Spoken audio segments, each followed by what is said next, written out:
Ակումբի պատմության մեջ առաջին անգամ Չեմպիոնների լիգայի որակավորման առաջին փուլը հաղթահարելուց հետո Արարատ Արմենիան Եվրագավաթային նոր էտապում է։ Լատվիական Ռիգայի արգելքը հաղթահարելուց հետո ակումբային ամենահեղինակավոր մրցաշարի երկրորդ փուլում Հայաստանի չեմպիոնի մրցակիցը իռլանդական Շեմրոք Ռովերսն է։ Ինչպես Ռիգայի, այնպես էլ Ռովերսի հետ դիմակայության առաջին խաղը Արարատ Արմենիայի համար տնային է։ Երկու խաղա տանը եւ իրենց հարկի տակ ու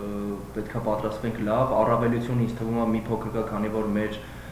երկրպագուները ներքո ենք հանդես գալու, ինչը մի քիչ դրական է, բայց նույնն է, կարծում եմ պետք է նույնպես պատրաստվել ու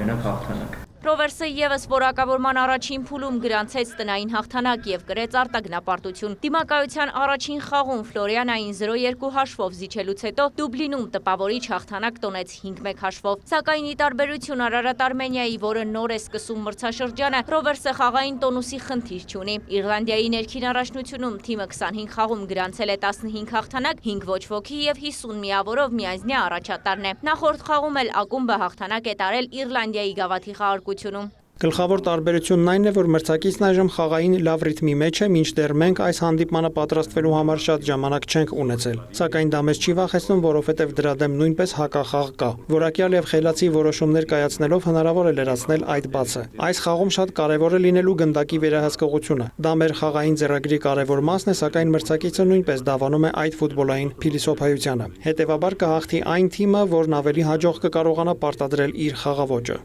Այս դիմակայությունում հաջողելու դեպքում Չեմպիոնների լիգայի որակավորման երրորդ փուլում Հայաստանի եռակի չեմպիոնի մրցակիցը կլինի Իգնատիա Ցելիե Զույգի հաղթողը, իսկ պարտության դեպքում Արարատ Արմենիան կխաղա Եվրոպա լիգայի որակավորման երրորդ փուլում, որտեղ մրցակիցը կլինի երկրորդ խմբի զույգերից մեկի պարտվողը։